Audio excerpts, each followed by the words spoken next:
Voilà. Donc là, ici, on est à Thessalonique. On va parler par rapport à la mer Égée. Alors, on va parler un petit peu de la tempête, du naufrage que Paul ne l'a pas fait ici. Mais vu qu'on a la mer en face de nous, ça va nous permettre un petit peu de pouvoir discuter un petit peu d'un moment particulier. C'est dans Actes 27 et au verset 13. Il nous est parlé qu'un vent léger du sud vint souffler et ils pensaient être en mesure d'exécuter leur projet et lever l'ancre. Et puis vous savez, c'est bien souvent, c'est comme ça, on se croit un maître de notre destinée. Bien souvent, on croit pouvoir faire ce que l'on veut. Et puis on oublie que Dieu, quelquefois, il nous parle. Parce que quand on écoute au Acte 27 et au verset 21, il nous est dit, vous auriez dû m'obéir de ne pas repartir de Crète. Paul les avait avertis. Et vous savez, quelquefois, tout semble aller pour nous.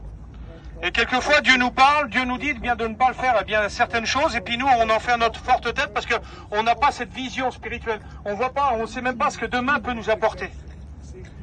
Et puis là, il nous est dit qu'ils prennent le bateau, ils lèvent l'ancre, et puis ils vont se retrouver dans une situation un peu compliquée. Parce qu'il nous a dit, vous auriez dû m'obéir, ne pas repartir de Crète. Vous auriez évité ce péril et ce dommage. Parce que bien souvent, même si Dieu intervient dans notre famille par rapport, dans notre foyer, par rapport à nos problèmes, nos difficultés, même si Dieu intervient, si on aurait obéi avant, il y a bien des soucis, des tracas, des fois qu'on n'aurait pas subi. Parce que quelquefois on en fait trop à notre propre tête. Et puis il nous est dit au verset 14, mais bientôt après, le vent venant de l'île, un vent de tempête appelé Eucaryon, se déchaîna. Et il nous est dit au verset 15 que le navire fut entraîné sans pouvoir lutter contre l'ouragan et nous nous laissâmes aller à la dérive. Voilà ce qui arrive quand on en fait à notre tête. Quand on ne laisse pas Dieu diriger notre vie, bien souvent quand la tempête arrive, on ne peut plus faire face à la tempête et on est obligé d'aller à la dérive. Alors je ne sais pas comment est-ce que tu es toi aujourd'hui. Je ne sais pas comment tu vis aujourd'hui.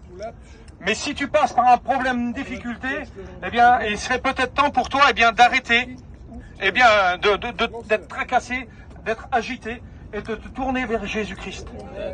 Parce qu'il est celui qui peut calmer la tempête. On l'a vu, on l'a lu déjà. Qui a calmé la tempête. Un seul mot.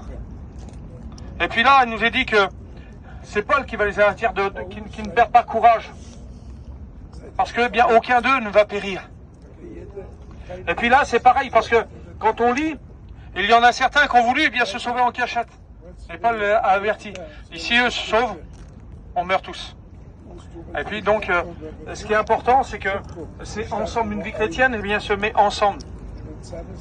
Parce que bien souvent, on veut essayer de sauver nos familles, mais avant de sauver notre famille, notre foyer, comment est-il? Regardons-nous.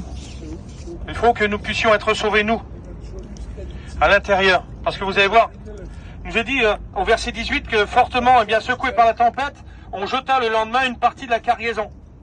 La cargaison, on va dire, parce que le bateau, il avait des choses à apporter d'un endroit à un autre, de certaines valeurs. Alors il y avait des cargaisons qui avaient beaucoup de valeur, d'autres un peu moins. Mais là, ils n'ont pas regardé la valeur de la cargaison, ce qu'il y avait à l'intérieur. Il a fallu faire un choix.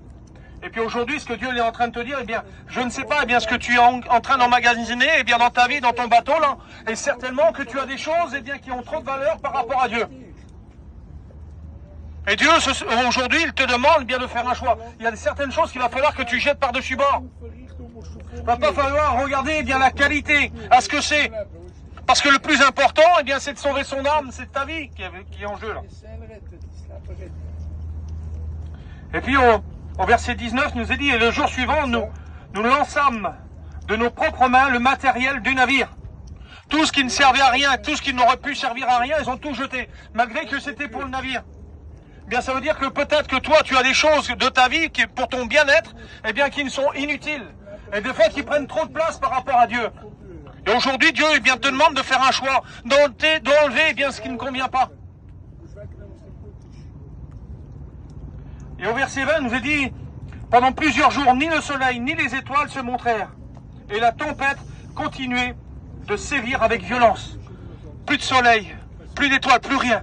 Et peut-être, eh bien, que pour toi, c'est pareil, tu ne vois pas, eh bien, l'intervention de Dieu. Tu te dis, mais Seigneur, mais comment je vais faire, là?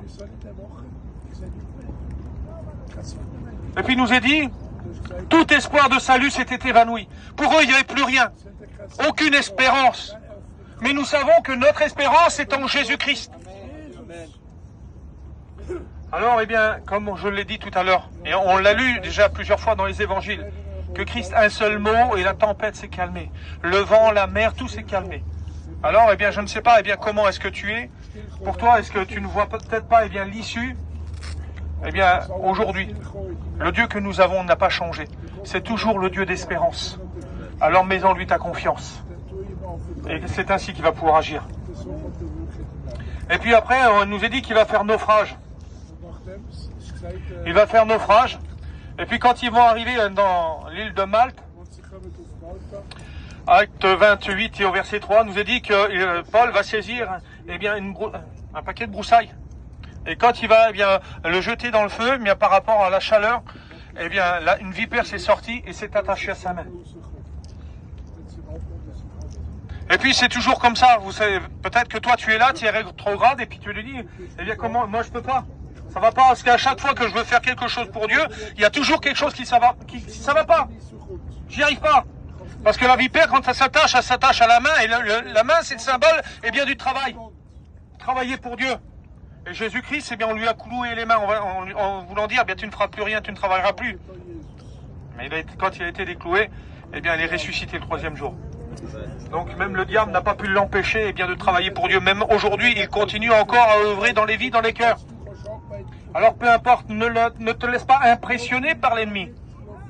Parce qu'il nous a dit que Paul va secouer, il va l'acheter.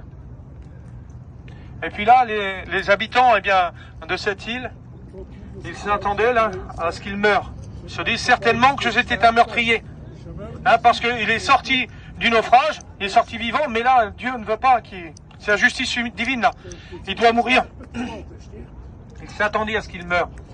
Et vous savez, alors toi qui es là, peut-être rétrograde, il y en a peut-être qui te jugent, qui te disent, mais non, celui-là c'est impossible, il ne peut pas. Mais laisse Dieu. Si moi aujourd'hui je suis là, eh bien c'est parce que Dieu est rempli de compassion. Et compassion, eh bien, heureusement pour moi. Parce que nous avons un Dieu de miséricorde. Miséricorde, c'est pardon accordé par pure bonté. Moi, je ne méritais rien. Alors, si moi, aujourd'hui, je suis là, eh bien, toi, tu as ta place auprès de Dieu. Alors, peu importe. Ne laisse pas les autres, eh bien, juger, te condamner. Parce que, eh bien, quand on regarde, Paul, à aucun moment, eh bien, n'a défailli. Et il est resté vivant. À tel point qu'il croyait que c'était un Dieu. Et puis, là-dessus, qu'est-ce que je peux dire? Nous ne sommes pas des dieux, certes. Mais nous sommes héritiers, co-héritiers avec Christ. Alors peu importe. Alors c'est vrai que quelquefois, eh bien, les problèmes, les difficultés, la tempête, eh bien, elle va peut-être sévir dans ta vie. Mais n'oublie jamais qu'un seul mot de Dieu peut tout changer. Un seul mot de Jésus.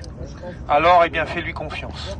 Parce que malgré eh bien, la tempête, les soucis, les tracas, eh bien, Paul s'en est sorti sain et sauf. Même après, quand le diable a voulu eh bien, l'arrêter, eh bien, le diable n'a rien pu faire. Vous savez pourquoi? Parce que celui qui est en nous est beaucoup plus fort que celui qui est dans le monde. Alors que Dieu te bénisse.